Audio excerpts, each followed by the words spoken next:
following is a production of Cary TV, the Town of Cary's government access channel.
I will call to order our February 17th meeting of the Cary Planning and Zoning Board, and we will begin by adopting our agenda. Do we have any adjustments to the agenda?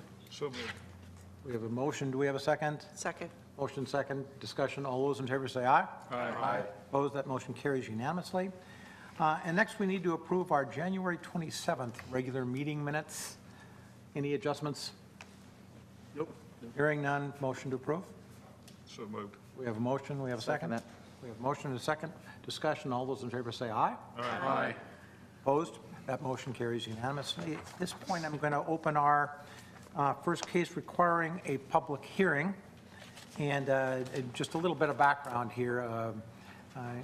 For our public hearings, we will begin with a staff presentation. That will be done at the podium to my left, to your right. And following that, I will open the public hearing, and the applicant will have an opportunity to address us. And following the applicant's comments, we will open the public hearing to other citizen input. Each citizen will have up to 5 minutes to present. You'll notice a little black box on the top of the podium there. When you start speaking, that box will have a green light on it. At 4.5 minutes, an orange light will light up. And at 5 minutes, a red light will light up. At that point in time, I'm going to ask you to conclude your comments to be fair to all the other speakers. I ask you to be concise, avoid repetition. This board is really very good listeners, so you don't have to say it more than once.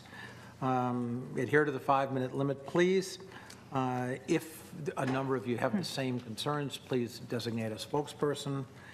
And please direct all your comments to the full board rather than any individual, and don't be disappointed if we don't interact with you. It's our chance to listen. Given that, we'll begin with case 13 REZ 16, the Spring Arbor PDD, and Ms. Grannon is going to enlighten us. Thank you.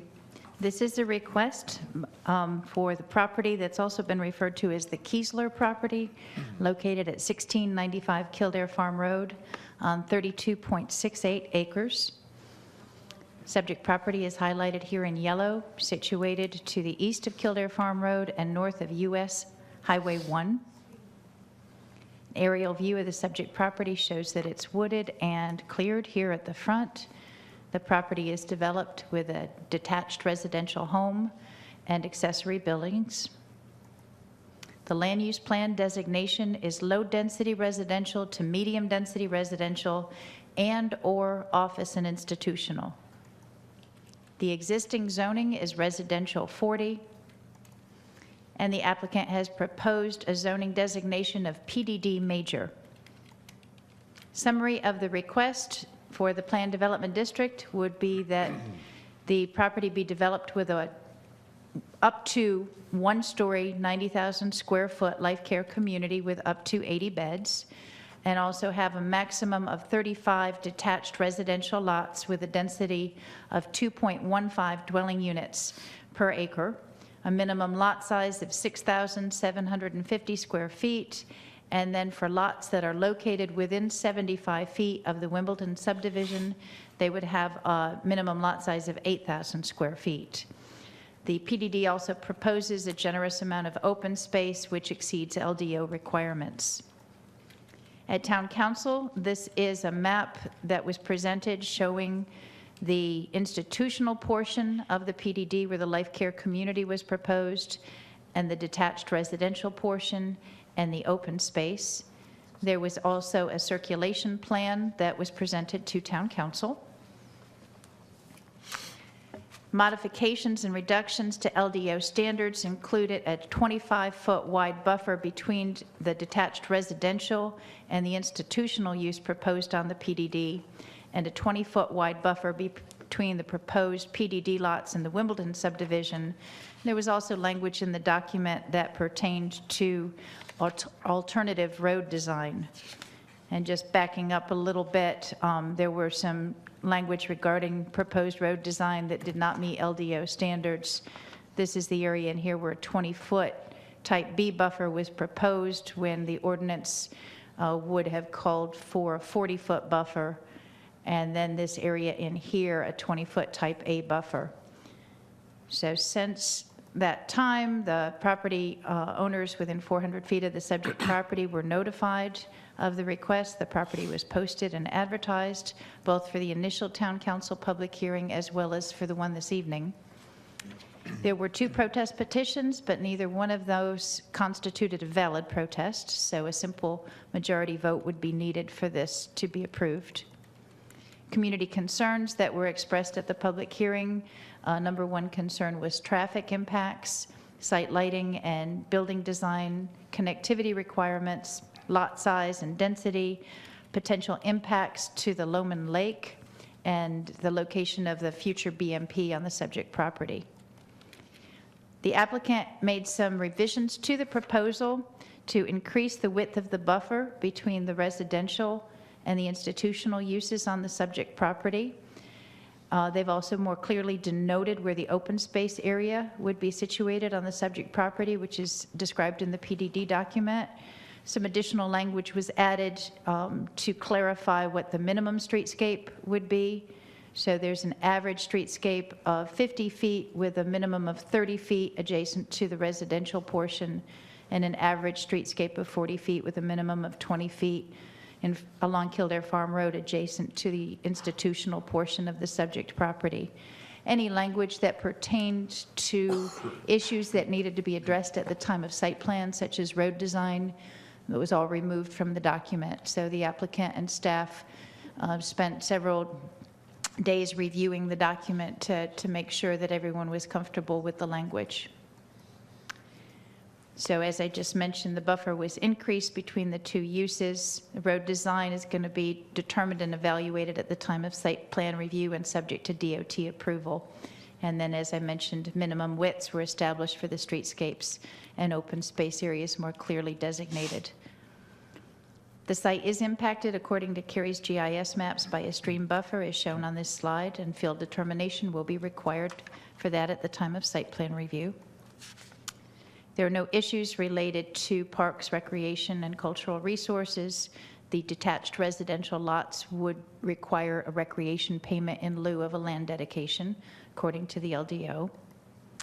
Cary's transportation plan designates Kildare Farm Road as a thoroughfare, as shown on this slide, and the property owner would be responsible for any road improvements on their side of the property. And there is an existing transit route along Kildare Farm Road, highlighted in green on this slide. At this time, I would like to ask the applicant to come forward, and following the public hearing, I will be available for your questions. Okay, so at this point, we'll open the public hearing and begin with the applicant's comments.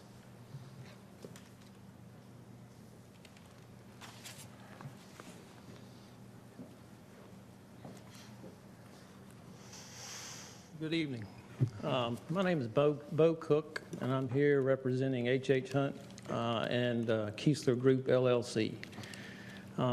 H.H. Hunt is actually the end user of this property, so that's why we're here representing the applicant. We feel that this rezoning actually works very well with the comprehensive plan that your board reviewed and recommended for approval, and city council or town council actually approved a year or so ago. What we're proposing is actually follows that comprehensive plan pretty well. What we're proposing, and then Ms. Grannon basically covered everything very thoroughly, but we're proposing an assisted living use will be adjacent to the US 164, and a subdivision for the remainder of the property, which is adjacent to Wimbledon neighborhood. One of the things that we are very interested in doing before any rezoning is we actually get with the neighbors, work with the neighborhood, explain our proposal very thoroughly, take their comments and actually work it into our plan. And that's exactly what we did with this rezoning as well. We actually met with the neighbors over a period of 4 to 5 months. And at the conclusion of that, we actually gained their support. Actually, what it usually comes down to in a rezoning like this is the adjacent neighbors who are the most affected, are the ones that are most interested in what happens. We were able to gain all their support, and I think it was mentioned earlier that we didn't have any type of, we didn't have a protest petition, which I think is a compliment not only to our group, but to the neighbors as well. One of the things that I think is important here is, as I did mention, that we are the end user of the property. So we actually have, within our company, we have a division that actually constructs and manages and owns the assisted living, as well as a division that is a home building group. So everything that we have talked to the neighbors about is very specific. So what we have talked with them about, what we have proposed, all those things will actually take place in the future. So we feel very good about this. We hope that you all will look favorable upon it and actually give us a recommendation to move ahead. I'll be happy to answer any questions now or later. Thank you. Thanks. At this point, we're going to invite anyone else that would like to address us on this case.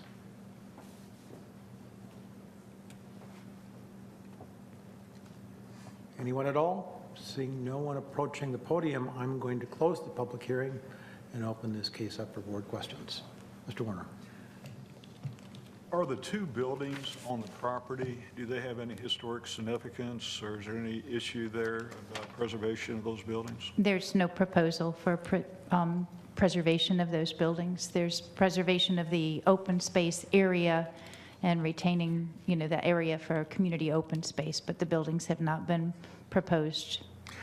I noticed that what appears to be some champion trees that surround the house, is that roughly the area where we see that green open space? That is correct. And they would be preserved? That is the proposal. Again, those are some issues that need to be addressed at site plan because the health of the trees will be evaluated. But yes, there is certainly going to be an effort to preserve those trees. Thank you. Okay. Other questions? Yes, I have Mr. Shaw, I expected you might. a couple questions, and guess what they are. Mr. Jensen, relate to your department. In here, there's some information about traffic and some reference to discussion at the town council hearing. about traffic along Kildare Farm Road, and you have two intersections that have been studied, and I see in particular one of them, Kildare Farm Road and Trine Road, level of service of D in the morning and E in the afternoon rush hour. Is that the present level of service? That's the present level of service, yes. Okay. Do you have any idea what effect this project would have on that level of service?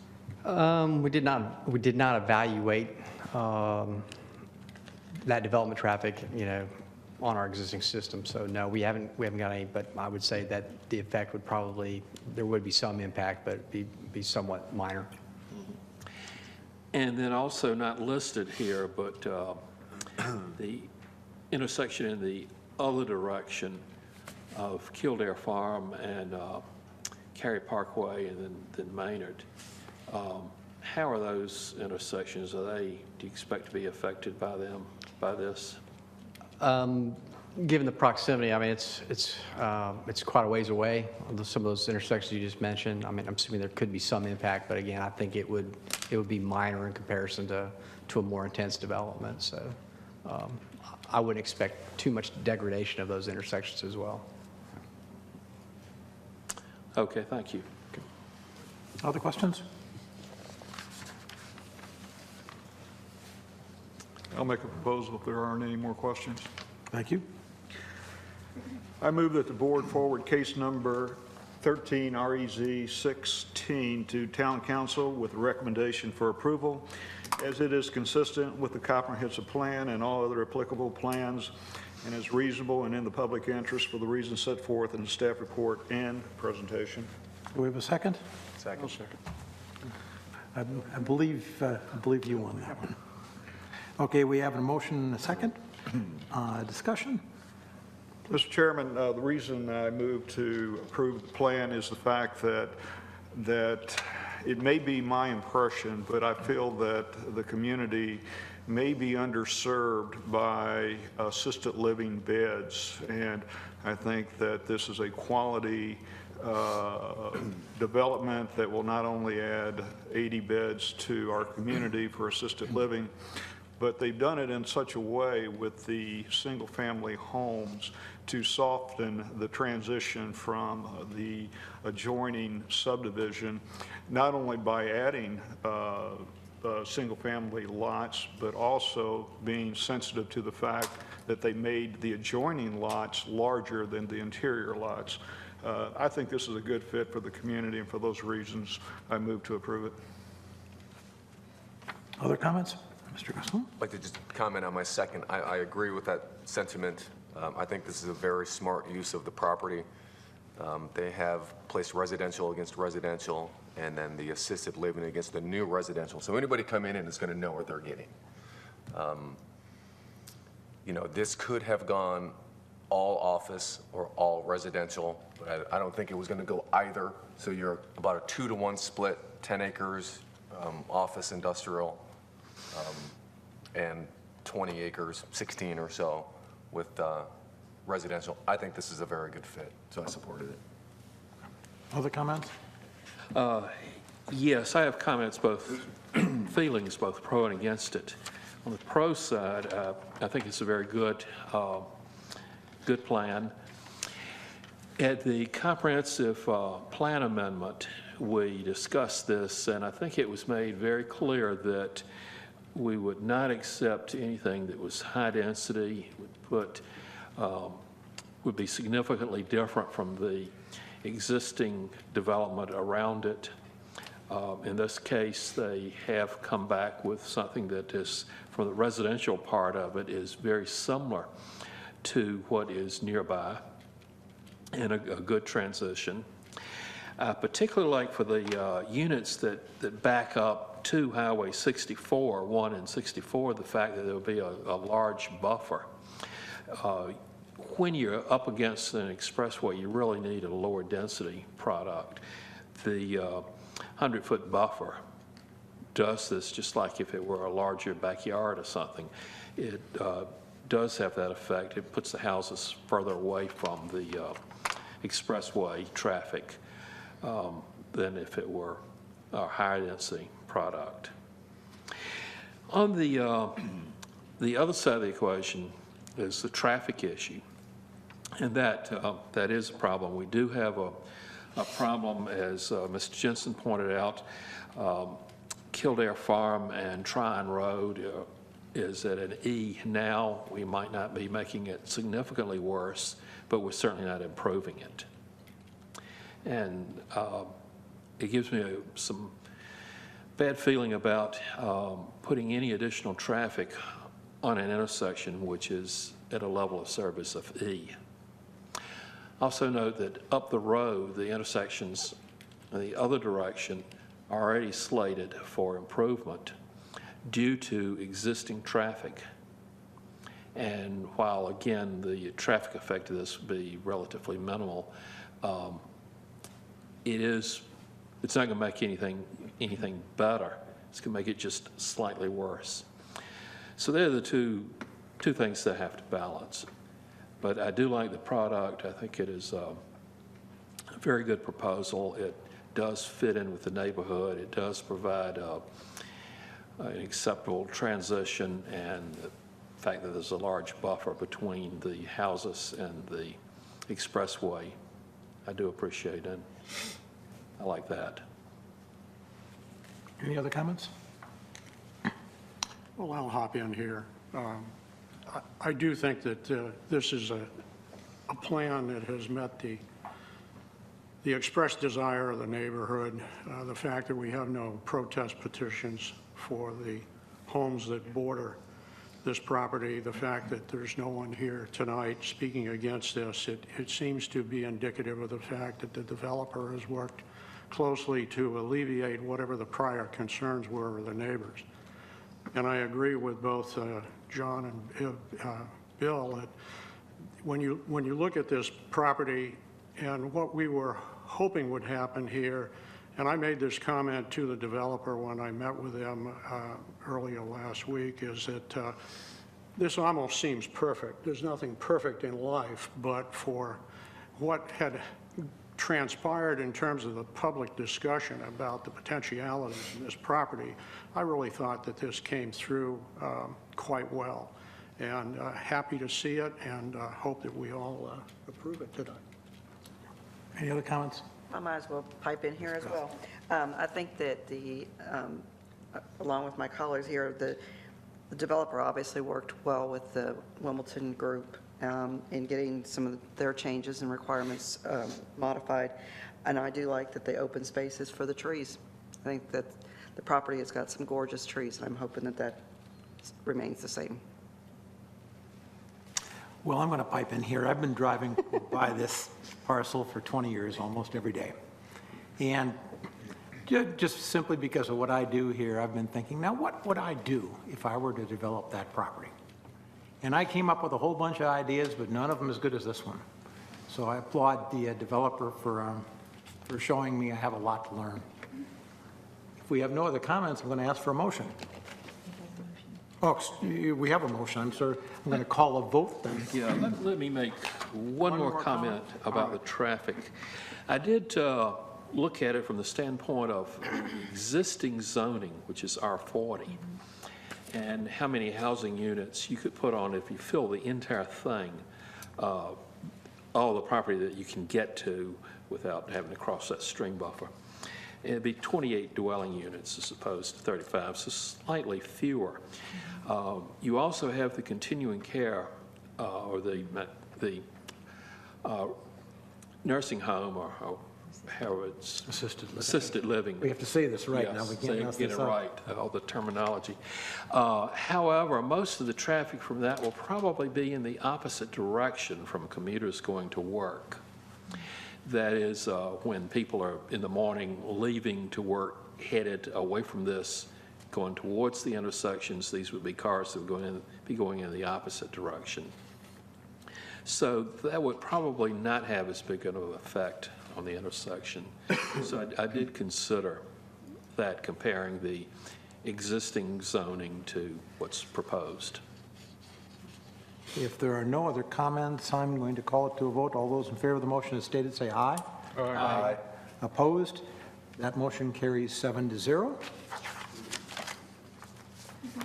And we're going to move on to our next case, which does not involve a public hearing. And this is case 13 REZ09 Northwoods PDD amendment for track C1. And Ms. Bierman, you're going to educate us. Okay, good evening. This is a request to rezone about 17 acres located between North Harrison Avenue and Sudbury Drive.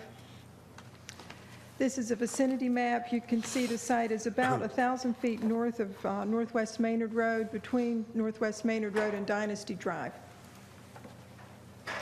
This is a closer aerial view. The property is currently undeveloped. The existing and proposed zoning is Planned Development District. This is in the Northwoods PDD. You can see the site is located here.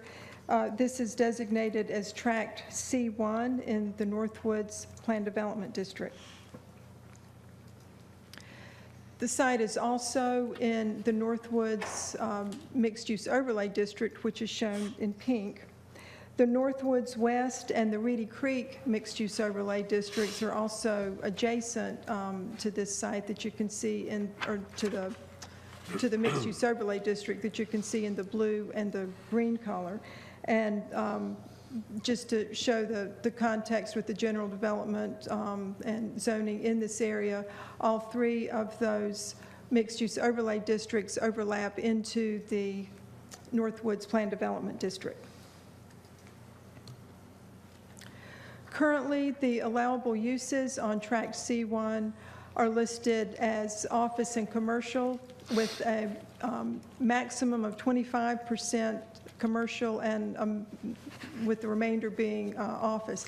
And by listing the uses as office and commercial, that really indicates not only those specific uses, but also other uses that are allowed within the commercial zoning district, general commercial, and the office and institutional zoning district. The proposal set forth by the applicant is to add to those uses that are currently allowed an alternative use that would be up to 100 townhomes that could be substituted primarily for the office component of the existing uses. This is a preliminary development plan. Since this is in the mixed-use overlay district, preliminary development plan is required.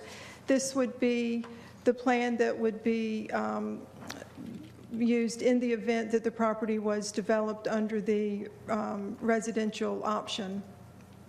It would not apply if the property was developed with the office use. A couple of things to point out here. You can see the location of the site with regard to Harrison Avenue and Sudbury Drive. The applicant is not proposing any modifications to development standards as part of the request. Would point out in terms of some basic requirements, there would be a 50-foot streetscape requirement along Harrison Avenue, a 30-foot streetscape along Sudbury, and the buffer along the north adjacent to the existing apartments that are located to the north would vary depending on the use. If, for example, the site was developed for office use, the buffer would be a 40-foot type B buffer, whereas if it's developed with the townhomes according to the preliminary development plan, the minimum buffer width would be 1/2 of a 20-foot type B buffer. There were also building elevations included as part of the preliminary development plan package. These are specific elevations that the applicant would be committing to, so that when the site plan was submitted and looking at the elevations, we would be specifically looking that they very closely match what you see here. This is the land use plan. The site is designated for office institutional on the land use plan. Since it is in the mixed use overlay district, that does enable other uses to be considered on that property as well. According to Cary's GIS maps, the site is impacted by stream buffers, Field determination of these features would be made at the time of the site plan review. This slide shows the existing greenways, existing and proposed in the vicinity. There are no facilities that directly impact the site. Harrison Avenue in this area is designated as a major thoroughfare, and Sudbury Drive is designated as a collector on Cary's transportation plan. A traffic study was not required since the proposed use for the townhome use would generate fewer than 100 peak hour trips. The applicant did do a voluntary study that was prepared by the town's on-call consultant in June of 2013. In that study, there were 2 traffic mitigations that the applicant did include as commitments on the preliminary development plan.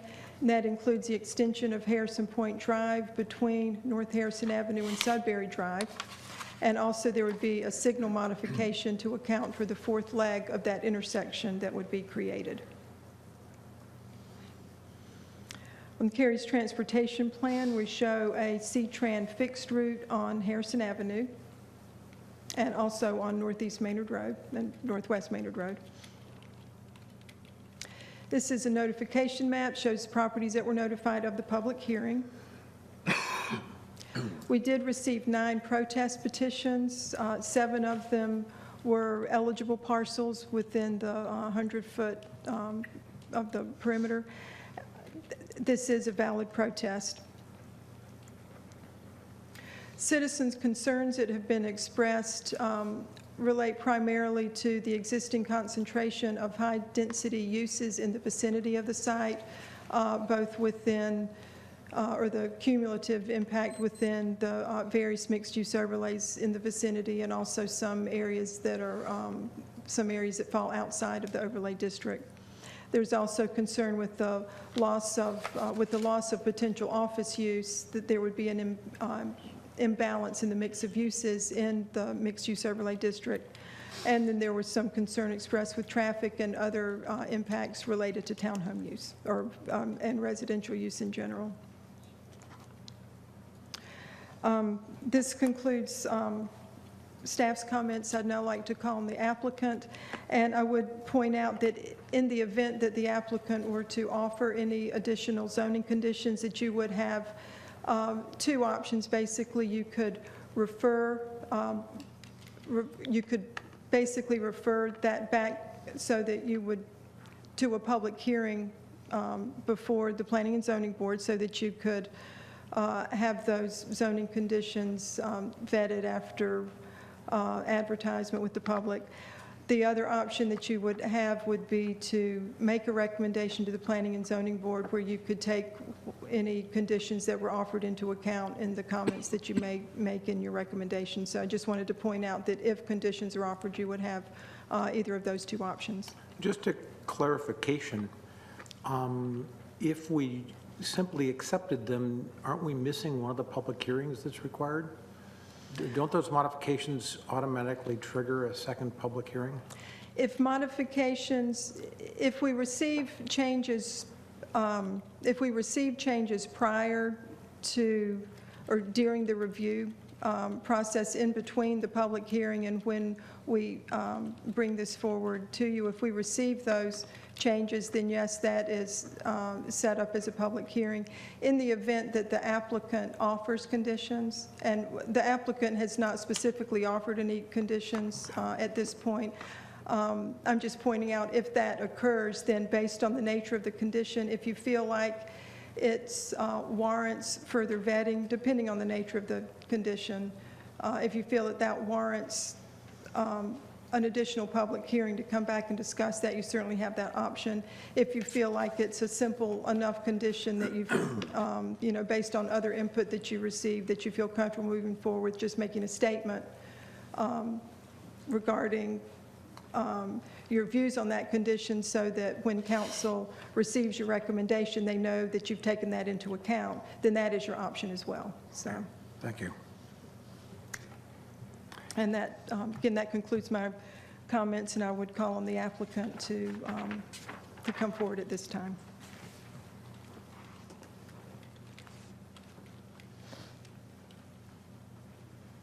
Hello, I'm Jeremy Medlin. I'm with MI Homes of Raleigh.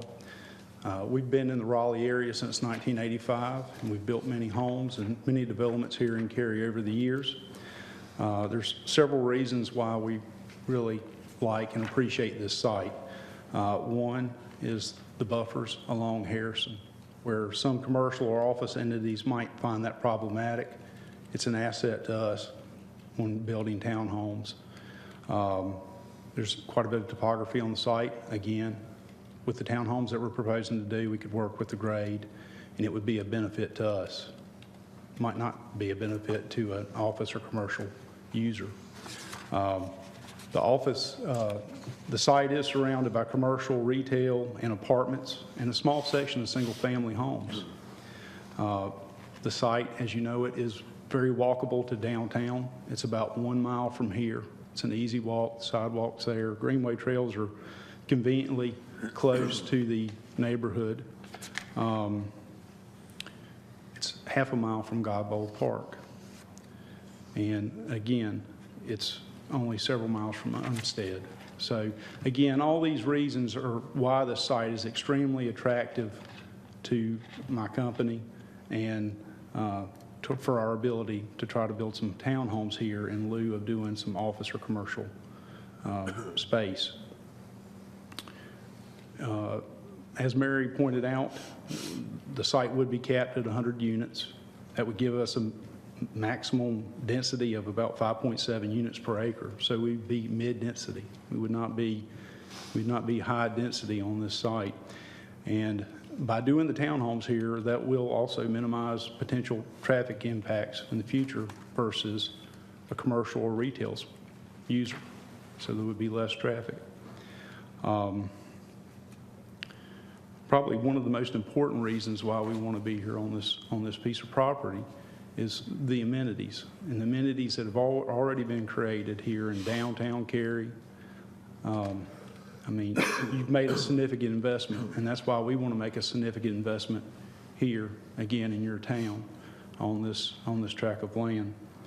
Our buyer profile probably for this site is a mixed bag of different people. It's young couples that would be taking their children to play in the park. Be the young professional on a bicycle riding to Weston to go to work. Could be the active retiree that is walking down here to go to the community center or to the arts center. We have had 3 neighborhood meetings, and we've also invited the neighbors, the concerned citizens, to meet me and to meet some of our staff over at one of our other communities, Silver Lake in Raleigh, that is very similar to what we're proposing to do here. And on that note, we recently, just a few minutes ago, got some information from some of the town staff, and I would like to ask you to defer your vote for 1 month and let me reach out to the protest citizens once more and see if we can't find or achieve some common ground that can make both parties happy.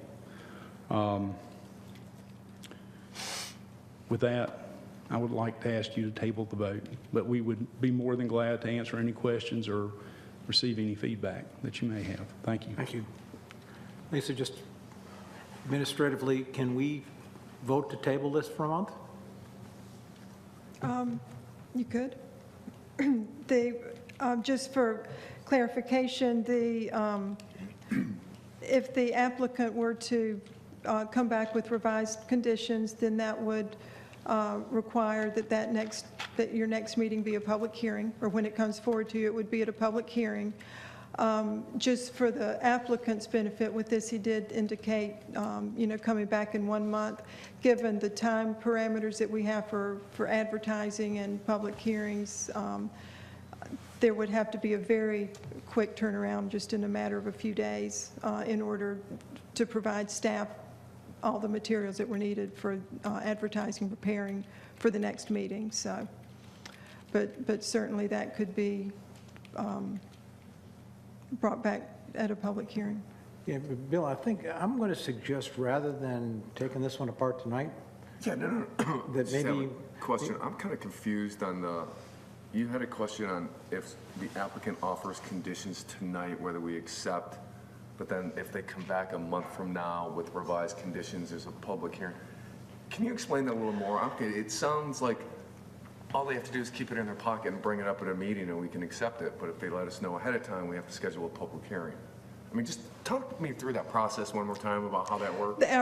Normally, the process would be where we would, a condition would be offered, there'd be discussions prior to the meeting and conditions, specific conditions offered by the applicant. And when that occurs, when it comes to your board, we do that as a public hearing so that there's opportunity for that to be vetted.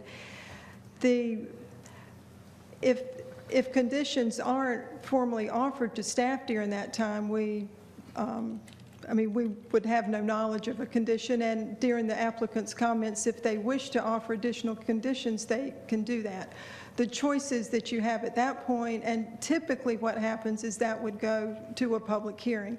Sometimes a condition may be very minor. For example,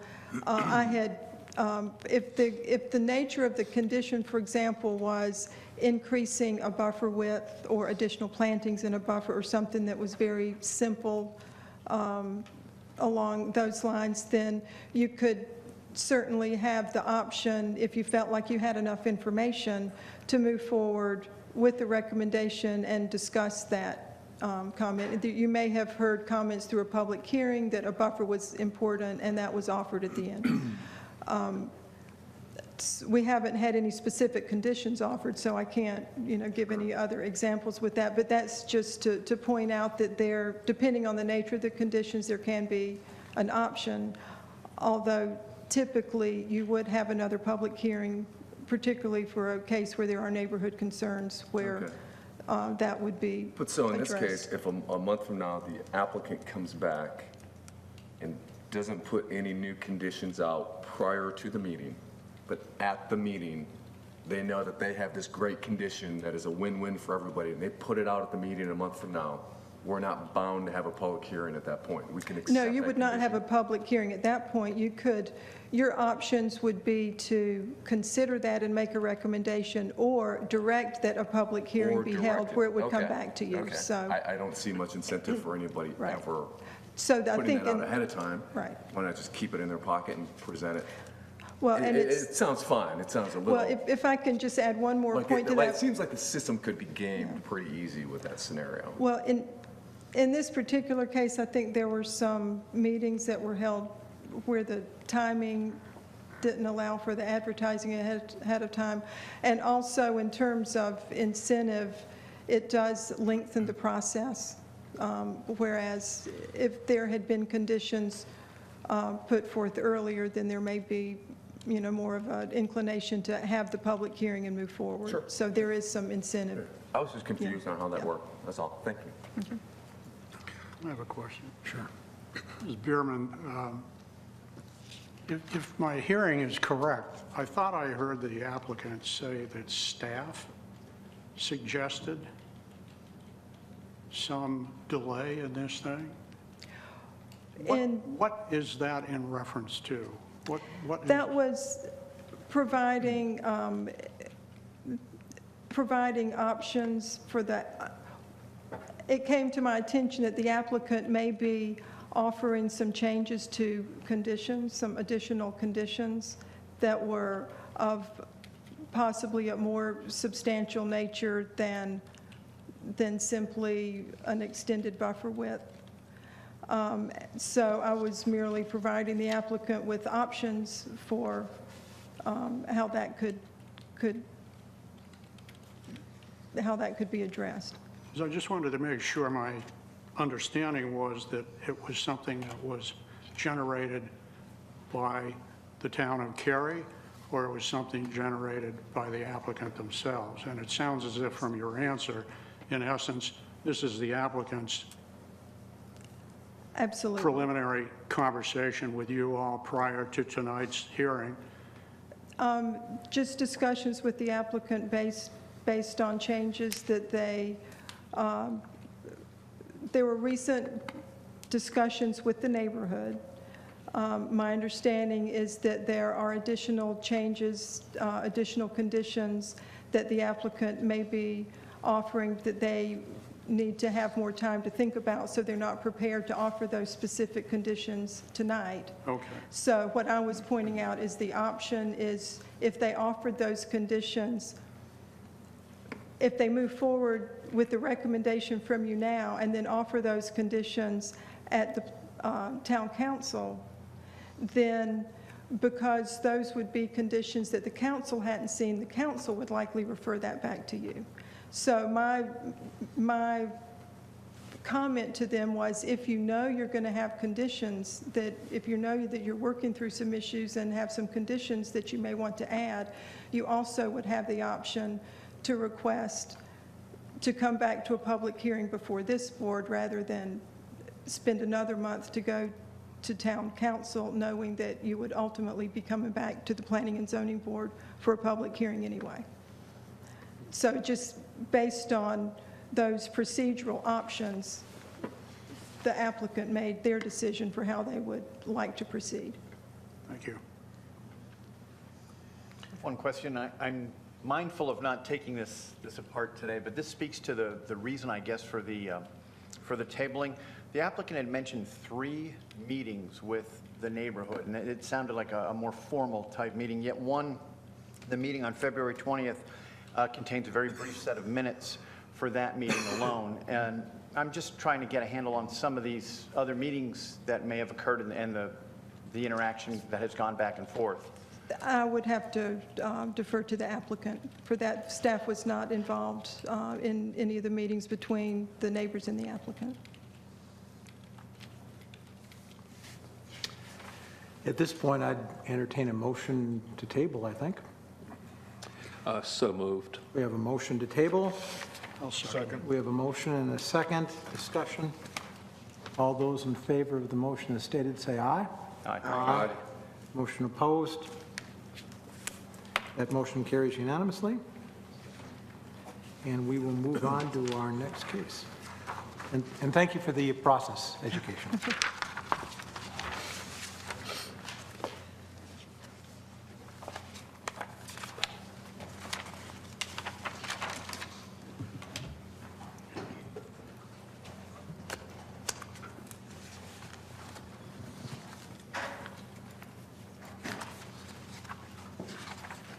And we'll move on to our next case, which is 13 REZ 30. Thank you for giving me a moment to catch up on my note-taking here.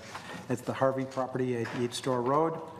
Ms. Grinan, thank you. Thank you. This is a request to rezone approximately 5.44 acres located at 1720 Yates Store Road. Subject property is shown highlighted in yellow. And a close-up aerial view shows that it is improved with a detached residential home. The land use plan designation is low-density residential 1 to 3 dwelling units per acre. Subject property is located in the Northwest Area Plan. The existing zoning is residential 40, and the applicant has proposed a zoning of residential 8 conditional use. Zoning conditions proposed by the applicant would limit the maximum density to 2.8 dwelling units per acre, a maximum of 15 lots, and offer a 30-foot wide Type B semi-opaque buffer along the northern property line of the subject property. Property owners within 400 feet of the subject property were notified by mail of the proposed rezoning. The property was posted and advertised. There were no protest petitions, no calls or inquiries, and there were no speakers at the town council public hearing. The site is impacted, as shown by Cary's GIS maps, by a stream buffer on the southern boundary. There are no issues with Cary's Parks Recreation and Cultural Resources Department, and recreation payment in lieu would be required at the time of plat recordation. Yates Store Road is classified as a major thoroughfare on Cary's Comprehensive Transportation Plan. At this time, I would like to ask the applicant to come forward, and following the applicant's comments, I'm available for your questions.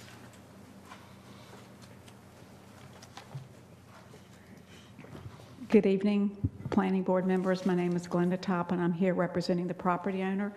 I will be brief. Deborah did a good job explaining the proposal. We are in compliance with the land use plan. We had a neighborhood meeting, and the one condition we added for the additional buffer requirement was in response to a property owner's request. Basically, the people who attended the meeting were in support. As she pointed out, no one spoke at the public hearing, and also council had no questions. The use is compatible with the development in the area, and we feel it is a good use for this piece of land, and we would ask for your support. And I am here to answer any questions you might have. Thank you. Do we have questions from the board?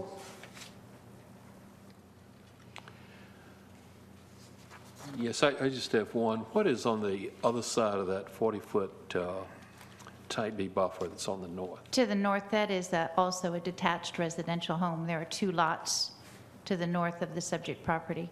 Mm-hmm. Each of those is approximately 1 acre in size. Mm-hmm. Okay, thank you. Other questions? I'm quiet. In that case, could we have a motion, please?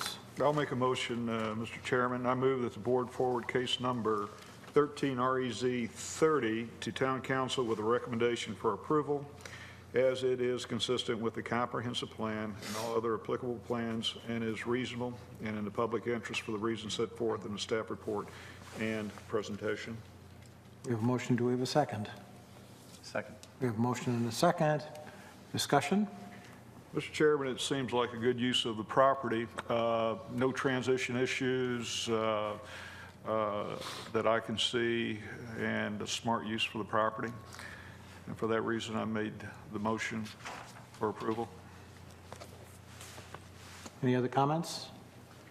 In that case, I'll call to, what, did you? Oh, well, that's fine. I'll just back up my second by saying that I'm very impressed with the responsiveness to the meeting with the neighborhood and the additional condition in response to that. It seems to be one of those win-wins, and I'm glad to see that was added so quickly. Excellent. In that case, I'll call a vote. All those in favor of the motion as stated, say aye. Aye. Aye. Opposed? That motion carries 7-0. And we will move on to our last case for the evening. This is 13 REZ 31 Western PDD Amendment at Center Creek Park.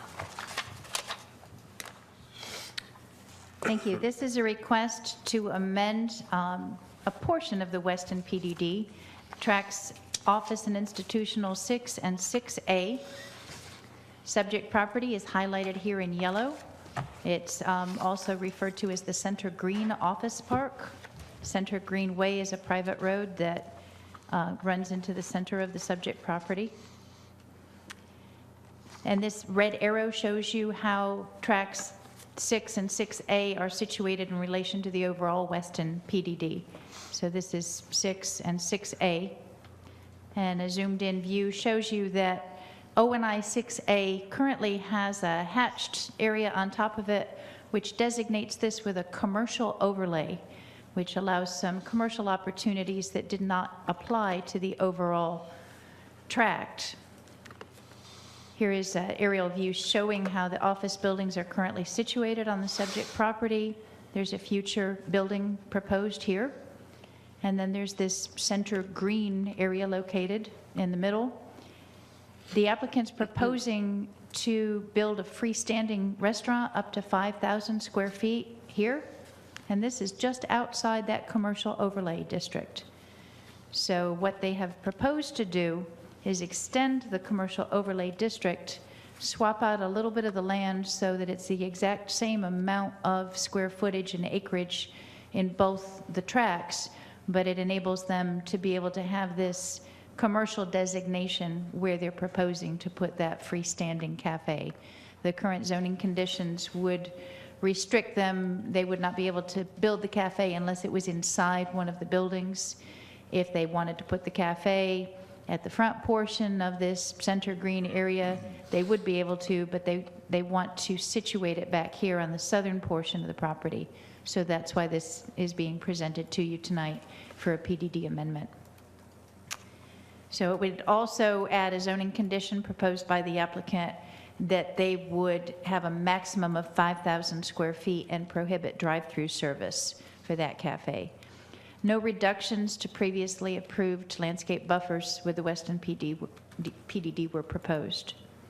Property owners within 400 feet of the subject property were notified.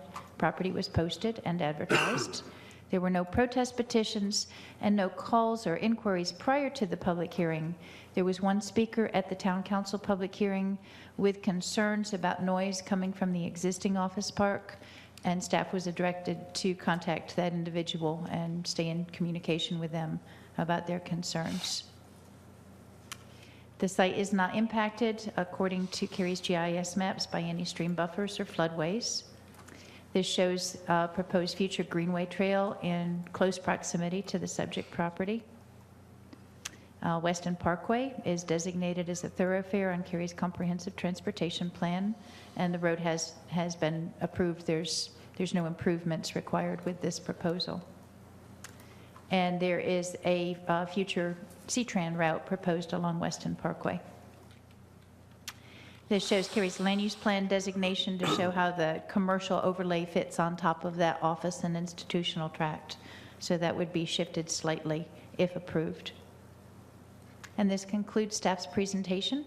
I'd like to ask the applicant to come forward, and then I'm available if you have any questions.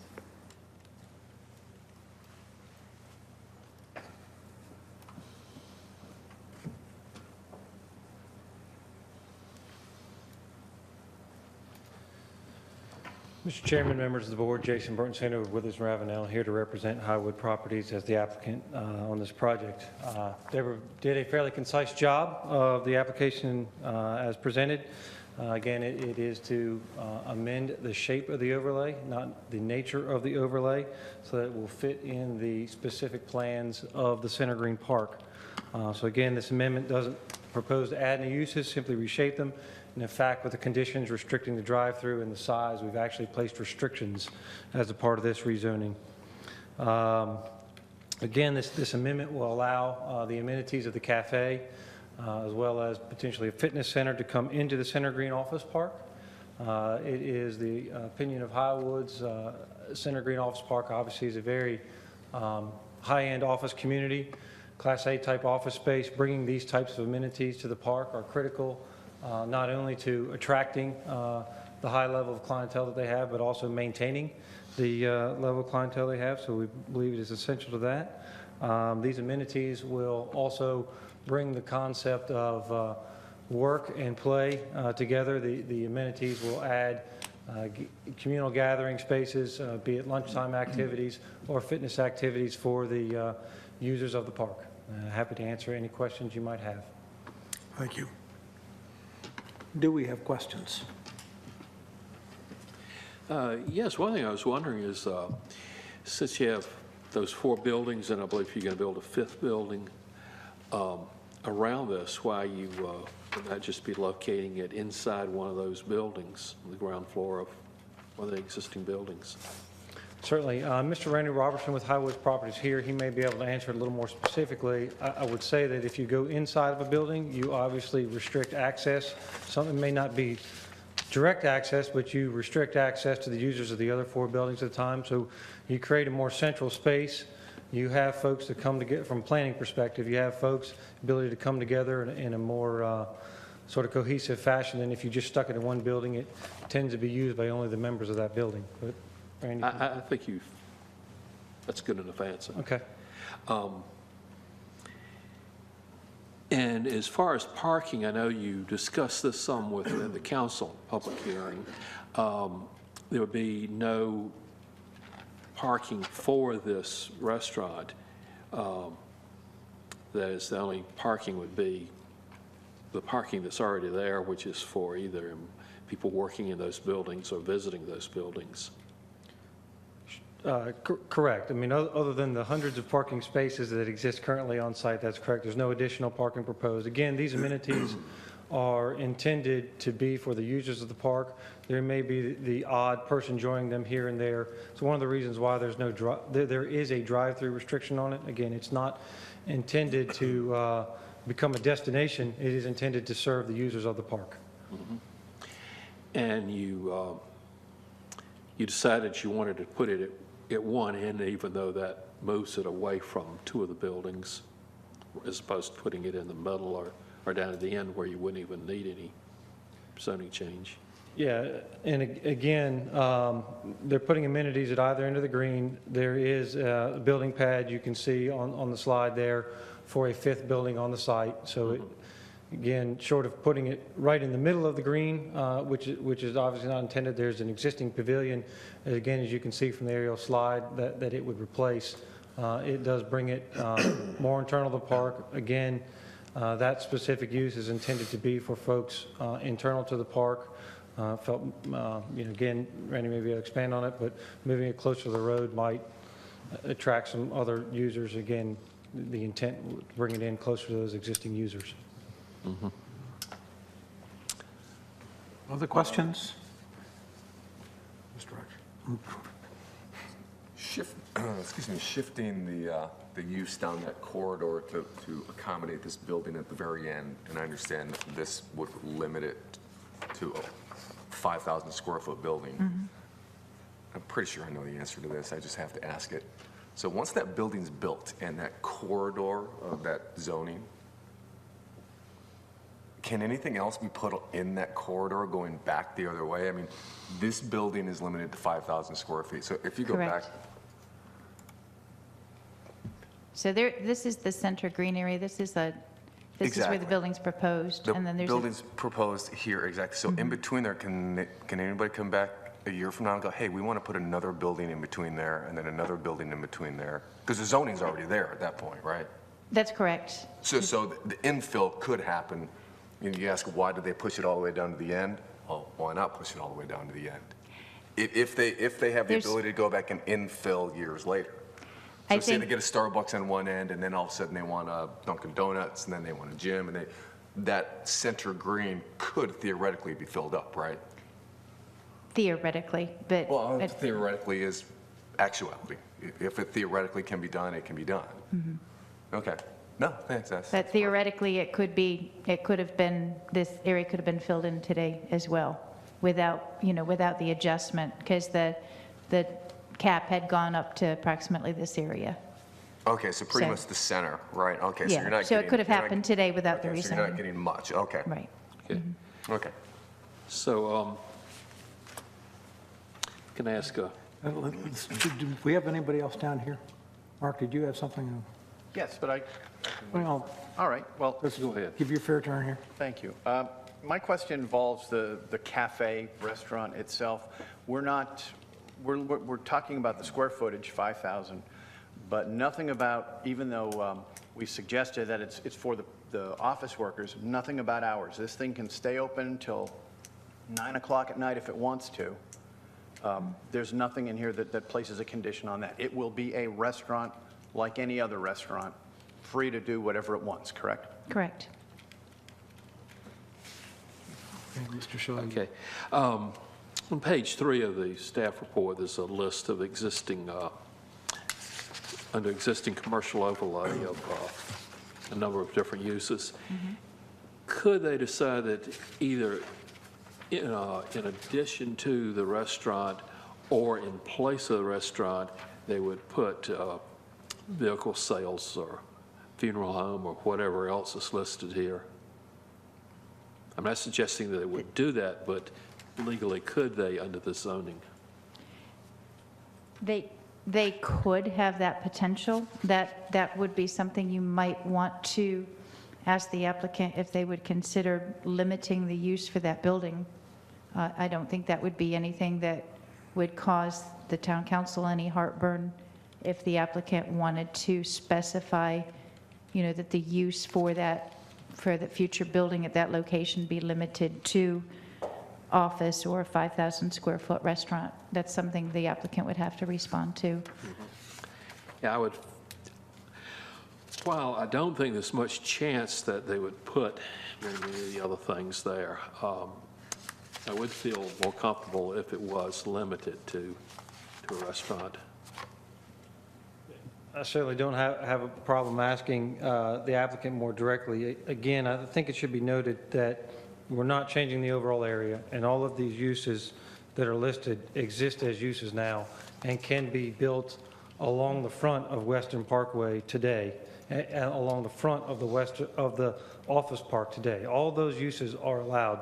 Again, this rezoning does change the shape and adds a couple of restrictions, being the size of the cafe and that we're not going to allow drive-through, which probably restricts some of the commercialization concern that might be there as well. I think the nature of this rezoning was, we try to keep it very simple. We didn't try to get in the weeds of all these subtle details and things. All those things exist today. You know, they continue to exist. They haven't occurred for any variety of reasons, one being the nature of the park itself. I doubt they would in the future.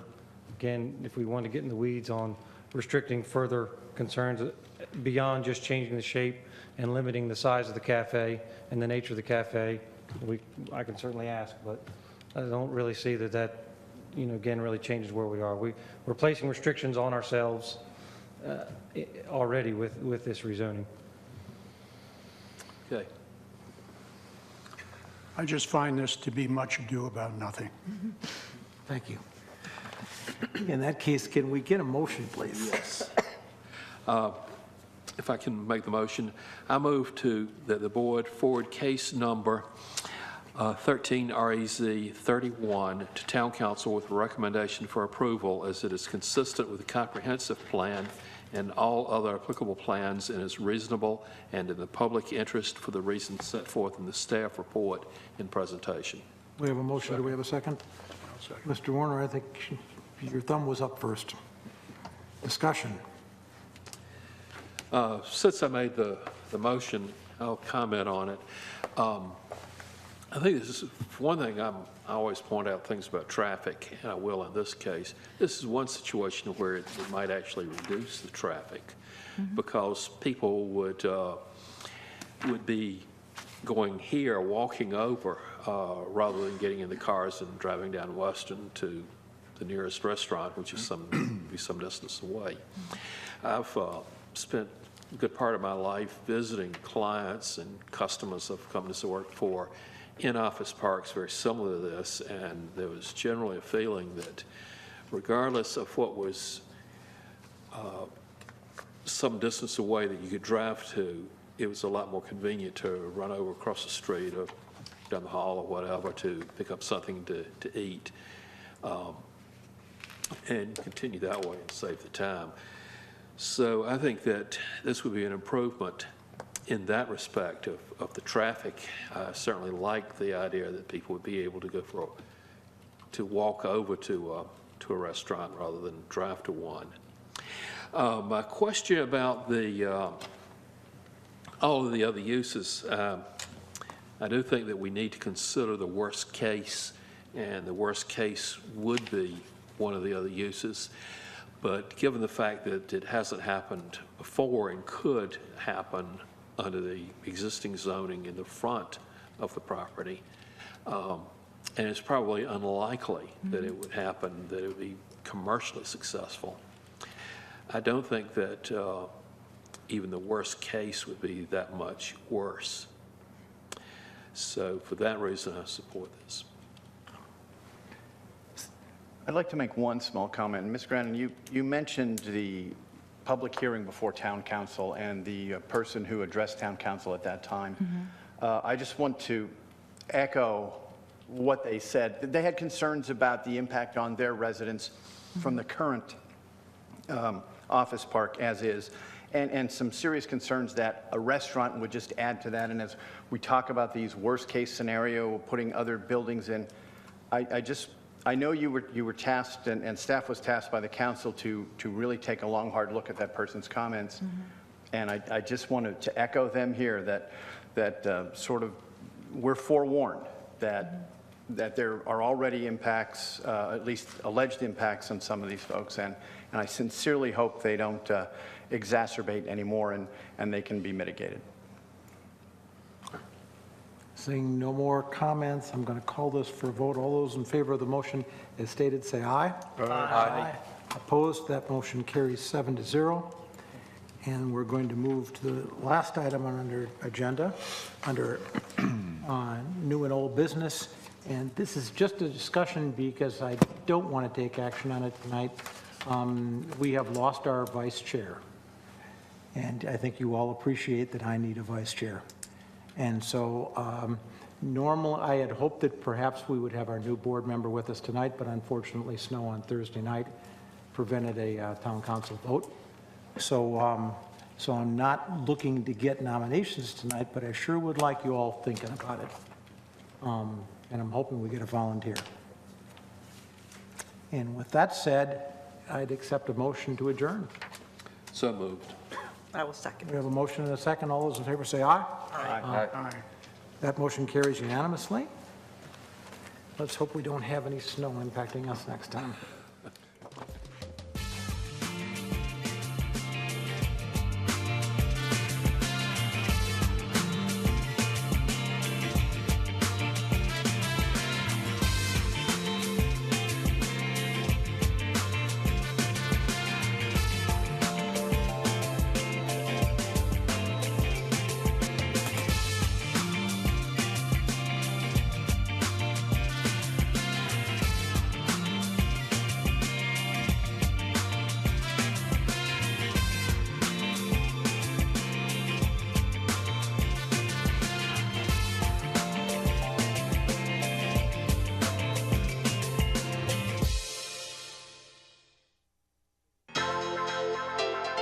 This has been a production of Cary TV.